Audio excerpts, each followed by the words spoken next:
The following is a special presentation of Tony Kurre Radio. From hot dogs to cool kitties, this is Darkside of the Pooch. Welcome back to the Dark Side of the Pooch. He's Dr. Rab Stewart. He's the owner of the Rossbridge Animal Hospital, of course, 2080301 at rossbridgevet.com. Does wonderful work out there. And, of course, he's the man of the hour, the half hour, depending on how long we go on our podcast. You can hear it every single Monday through Friday at 5 o'clock. I think it's 5 o'clock Central there, Dr. Rab, on the TKR app. Great classic rock and roll. It's funny because I know you used to listen to my TKR app. A lot of people used to. I used to be all classic rock for 24 hours a day. And then I started getting these podcasts, and now I run podcasts pretty much from like 6 o'clock in the morning to like almost 8 o'clock at night. So a lot of people tune in and go, where's the music? And I'm like, well, you know, we got to pay the bills, baby. I mean, they're like, no, we love the podcast. We love those. But, you know, so really the only time you hear the music is at nighttime and on weekends, which is fine. I mean, it is what it is, right? Well, that's when people want to rock, man. They want to rock at night. They want to rock on the weekends. Exactly. What's been going on with you? First of all, I know you got a lot going on. You're heading to ball games, all kinds of great stuff. So great to have you on board. I do like where I'm at this week as opposed to last week when I was behind the steering wheel several times. And I heard that story. So I'm actually, I can get a good facial. I figured it out this week, man. That's good. You got it all good. And you got your pods in your ears and we figured it out. What's going on at work? What's happening there at the Rossbridge Animal Hospital? Man, we have had a busy day. It's been a good day. Had some, took a few teeth out this morning. You know, dogs, they like to chew on things and break their teeth. Mm-hmm. So when that happens, a lot of times they have to get extracted. And that's it's like, you know, that phrase, it's like pulling teeth. Yeah. I think the person who came up with that phrase was a veterinarian because taking dog teeth out is not easy. You got to, I'm assuming you have to put them under. You do. They have to be. It's just like any other surgery. They are full on under anesthesia, intubated. It's the same process as if you were going to cut them wide open. And let's talk a little bit here. How many teeth does a dog have? All right. I always have to do the math here. So they're supposed to have 10 on the top on each side and 11 on the bottom of each side. So that's 42. So that would be 42 teeth. Yeah, 42 teeth. And do they have baby teeth? Do they have teeth they lose like humans? They have baby teeth. They don't have that many baby teeth, though. They some of their molars, they don't get as baby teeth. So they have fewer baby teeth than adult teeth. And the really interesting thing about dogs is because of the breed variation, some dogs won't have all their adult teeth. They won't be there. They'll be missing. And it's really important to be sure that their teeth are not impacted. So if they're impacted, the teeth are there, but they never break the gum line. So if that happens, they can form one of my favorite veterinary terms called a dentigerous cyst. Mm. And a dentigerous cyst is basically an unerupted tooth that eats away at the bone, creates a cyst. And so it basically takes up space where the bone should be. And then you have a very weak jaw and it can fracture. Wow. So now how do you so I know that, you know, we've talked about this a lot. The teeth care is obviously a big part of your pet. Then it's relatively new because I know for a fact that, you know, back in my day, at least in my neighborhood, they would have laughed at you if you told them you're trying to brush your dog's teeth. And it's a different world we live in, and it's a good thing. But how in the world would you know about pre-erupted teeth or teeth that are impacted, stuff like that? Just you wouldn't know, right? Unless you wouldn't know, unless they're going through some type of pain or something like that. Well, you wouldn't know unless you know how many teeth your dog is supposed to have, which is easy enough. You can look at that online. And then you just have to count the teeth. And if you're like, wait a minute, we're missing some teeth here.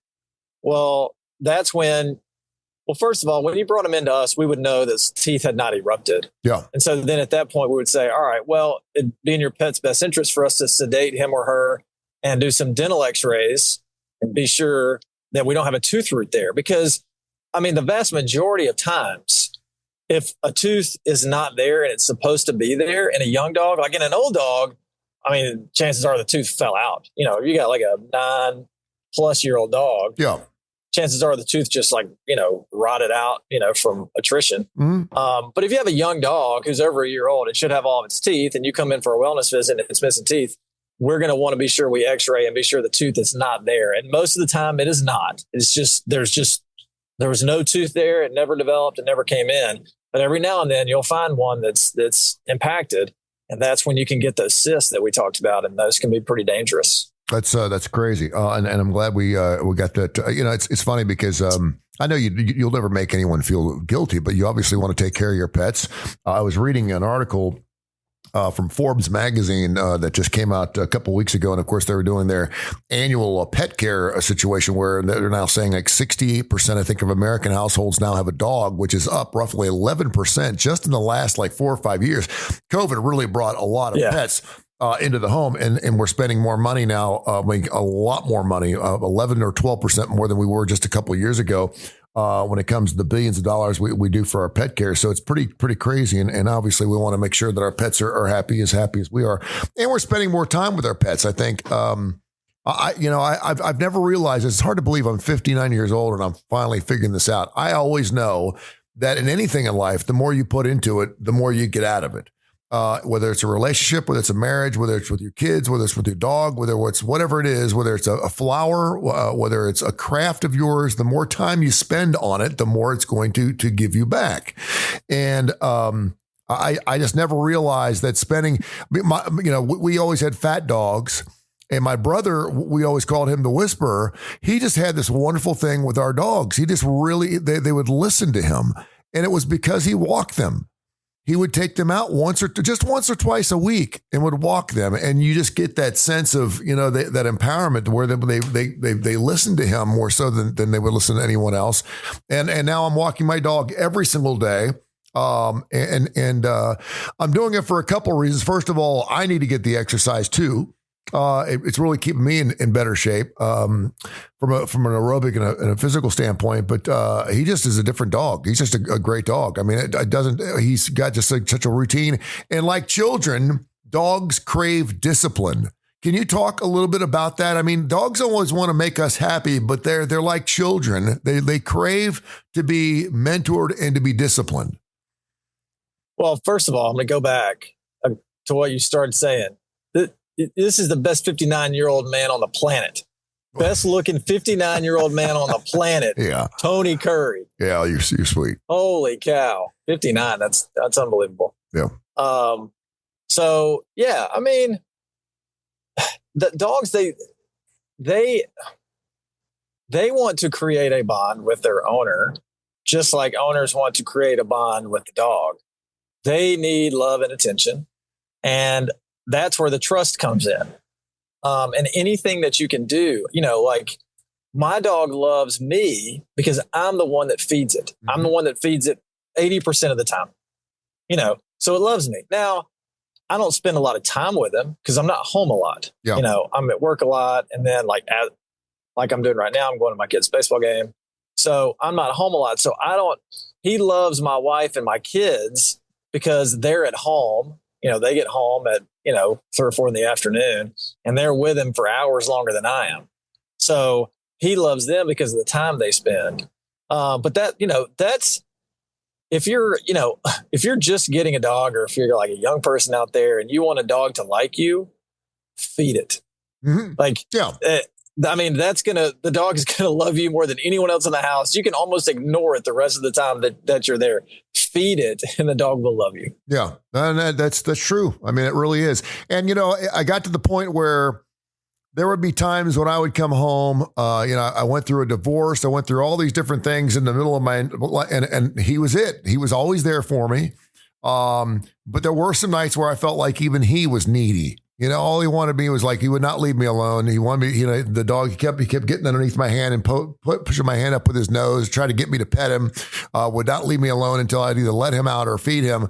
But there's a very loving thing about that. And I will tell you this, that when you start to react to that, the good stuff, where he does start to sense your emotionality and how you're feeling from a philosophical standpoint, that's when you really have a very special bond with your pet. And I'm realizing that for the first time in my life, which is really, really cool. Petting a dog is not just like enjoyable for the dog, but it's really enjoyable for people too. You know, there's something about absolutely. There's something about petting a dog. You know that we got these damn these hand things, these little bubbles, these little pop things. What do they call them? Hand pops, whatever they called. The little pegs. Fidget little fidget things, fidget squares. Yeah. I mean, that's what that is. I mean, but instead of doing that, put a dog's paw or dog's head or dog's back in your hand, and you'll find yourself, particularly when I'm driving, I'll find myself petting my dog maybe for like a half an hour straight and not even realizing it because my right hand is just going crazy while I'm in it, and it's a very comforting fact. It's beautiful. It's got to do something. It has to release some type of dopamine, or I don't know. It's got to do something. I saw something the other day, and I don't know if it's true. You see things online, if it's true or not. But it was like the 4 hormones that are released to them that make you feel good, and things that you had to do to make them, release in your body. Yep. And some of them, I wish I should have screenshotted it. But it was like, give someone a compliment and it releases like serotonin or dopamine or it's something like that. And it's I don't know. It's just incredible. The things that you can do to make yourself feel good. No, and there's an endless supply of it. It just keeps coming. It keeps coming. It never runs out. So it's always there for you. It's a great stuff. Dr. Rab Stewart, Rossbridge Animal Hospital, 208-0301. And before we get too much further, I want to mention our fine folks at Sasquatch Toys and Comics. I talked to Seth last week. They are blowing and going, man. They're having just fantastic success. Of course, they got comics from the 60s, 70s, and 80s, all kinds of toys that are unopened, still in the box, everything from Legos to Star Wars. If you're looking for that special toy you played with back in the 60s and 70s, they will have it or they will find it. It's amazing what they have. And they have a store down there in Homewood. You want to walk in and just got to go back a couple of centuries, man. It feels a couple of 10 years, maybe been a century. They probably got something back from a century. It's amazing. Sasquatch Toys and Comics. We're actually going to have Seth on our television show on ABC 3340 coming up this Saturday morning. He'll be bringing some of his rare toys and some of his great comics. So make sure you check out ABC 3340's starting lineup this Saturday morning from 10:30 to 11 o'clock. We've got. You want to talk about a fantastic gift for somebody who has everything? Yeah. Is stuff at Sasquatch. Oh, yeah. Yeah, no doubt. I mean, no doubt. Like you can go, you can get somebody the same old stuff that you always get them, but you find them something that reminds them of their youth. Oh, man, that's like the perfect gift. Like when you're struggling to find something. You're exactly right. And when you find something like that, that's really like, it seems like you put a lot more thought into it. Let's put it that way. And that's a good, because you can't find that stuff. Like you can't find that stuff online. You have to get in your car and drive somewhere and put in the effort, the time and effort to go look for something on top of finding something cool. That means a lot. No. And I go back to, and I know you and I have had this discussion about sports cards. There was such a simpler, it was always a simpler time, but man, I just had I really love collecting cards of all types. And I can vividly remember the toys that I used to play with. And I was a big Lego kid. We didn't have the wheels and all that stuff. We just had the blocks. There were no wheels it was just blocks. We had to, if we were rich enough, you got the erector set, but then that was too much. It was string and metal, and it was like, get out of here. But, we really remember our toys because they were so easy. I mean, I remember the first computer game I got. It was a little hand football game that you could still buy now. And it just was a line, and you just ran the line in between the other lines, and the other lines so there was no football players. It was the line, and you would try to make it all the way past the other one to the other side of the video. And I would play that thing for like days. And it was just a line. It wasn't, it was even a simpler game of Pong, I guess it would be. But we loved it. And I mean, that's how that stuff, it was ingrained in my brain. Info at TonyCurryRadio.net, info at TonyCurryRadio.net. Patricia in Birmingham wants to know, ask Dr. Rab, what's going on with all the pharmaceutical commercials for pets now? Pretty much, you cannot turn the TV on any channel, anywhere, anytime, and not see a pharmaceutical from Lilly, from somebody, certainly for human beings. But now I'm seeing a lot more of it for pets, whether it be for allergies, whether it be, I saw, was it Simprex, the one where the dog's going through the path and jumping down the heartworm's mouth, which is absolutely disgusting. That thing is just disgusting.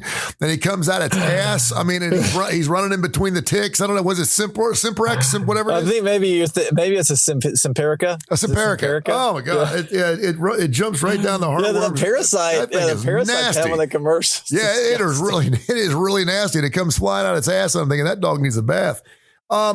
No, but it does seem like we have a lot more. And there's one now with cats, and it's got a claw mark. The red flag. It says it's a red flag with the word cat on it. It's got a paw mark. In other words, your cat's giving you red flags about how it's feeling. It's not happy. Talk about some of the new meds you've heard about. What are they? Why are we finally getting them? Why all of a sudden does it seem like we have all these meds when we hadn't had them in the past? Well, maybe because, a few minutes ago, you said that 68% of households have a pet. And, that number has always been around 50%. As far back as I can remember, it's been about 50%. And now with COVID, it shot up to 68%. So now just those, that 20 percentage points, I guess it makes sense for these big companies to start doing big ad campaigns for these medications that all dogs need. All dogs need to be on heartworm prevention. All dogs need to be on flea and tick prevention. So when you have 68% of those TVs or iPhones or, iPads or, that are on YouTube or whatever, it makes sense to market to those people. Because if you think about it, like the human drug companies, think about the small percentage that they are marketing to. Okay, like you're gonna market a heart medication. Mm-hmm. Okay, well, what percentage of people are gonna have that ailment? Not that many. No. But when 68% of the people that are watching whatever you're putting out there need the product, it's a no-brainer to market to them. Yeah. And that's probably why we're starting to see more pet insurance commercials. I never thought in a million years that we'd have pet insurance. It is so, and I mean, I'm not saying it's not super important depending on how many pets you have. If I had 4 or 5 dogs, and I used to have 4, but if I had multiple dogs, it would be certainly something I'd invest in now, just because 2 of your dogs and I'm getting sick. I mean, you can talk about thousands and thousands of dollars. I mean, man, we see it more and more. We're seeing it more and more. And I'm a fan of it because it really does help people, obviously, with the cost. Mm-hmm. It helps them, do that gold standard, whether it's medication or a surgery or, a procedure or a diagnostic, whatever. I love when people have it because it gives us the freedom to do the things that we need to do. Mm-hmm. I don't really know a whole lot about, the human side of health insurance. I mean, you hear people say that it's, it affects how people practice medicine. And that's very scary to me. Like, I don't like the idea of that. But when an animal has pet insurance, it doesn't make us practice any differently. It just opens up the door for us to do what's best for the animal, not to do things that are unnecessary, but just to do what needs to be done. And the owner doesn't have to worry about the cost. Yeah. I think too many people, and this goes for these auto insurance things, where you pay if your car is 15 years old, they'll fix whatever.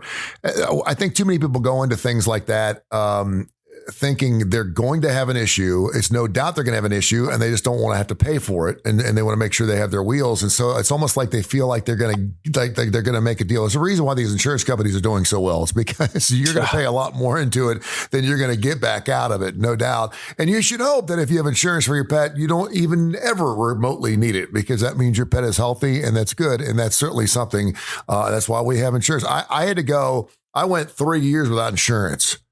Wow. In my 50s. That's scary. It scared the hell out of me because, I'm a karma guy. I'm much more than a karma guy. I'm a faith guy. And that's why I got through it, because I knew God was going to take care of me. It's not to say he wouldn't throw me a curve every once in a while. He's got a sense of humor, right? But there was a time where I just had to cut everything down to the bone and start over again. And my healthcare, just, as important as it is, I felt like I could go a couple of years without having it, and I got through it.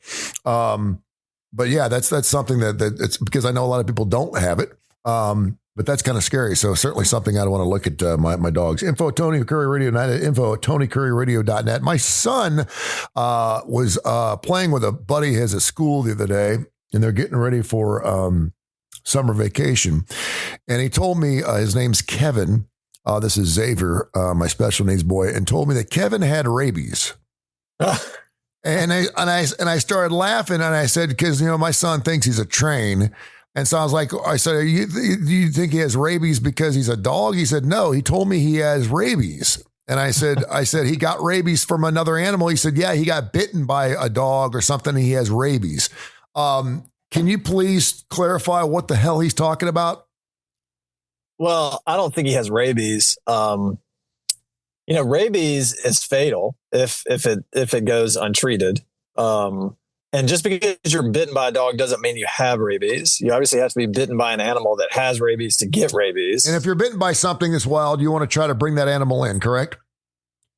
Well, I mean, I think that you could try to do that, although that can be dangerous. But there are certain animals where you have to be worried about rabies.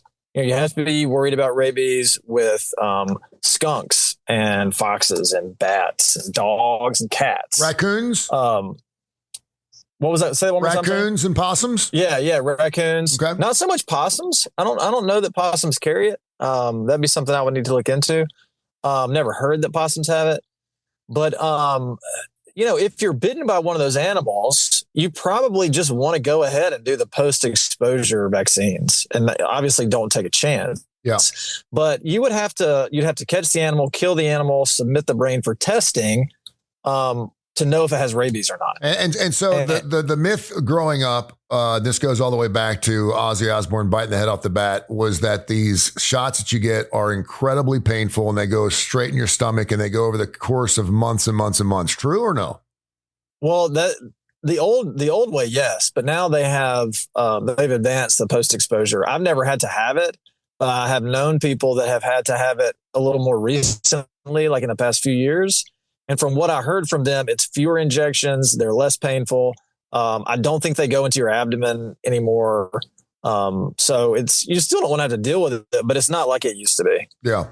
That's a good thing. Yeah. I remember growing up because for some reason that was one of those things where, we were talking last week. We got several emails about the ticks. People were wondering because they actually had children where they were taking hot matches and actually branding their children. They were actually burning the heads of the ticks off their skin because they heard that if you got everything but the head would grow back into a full tick again. The only way to get it out, even with tweezers, it wasn't going to work. You had to take a match and you had to burn its head off. And I was like, I remember growing up learning about that.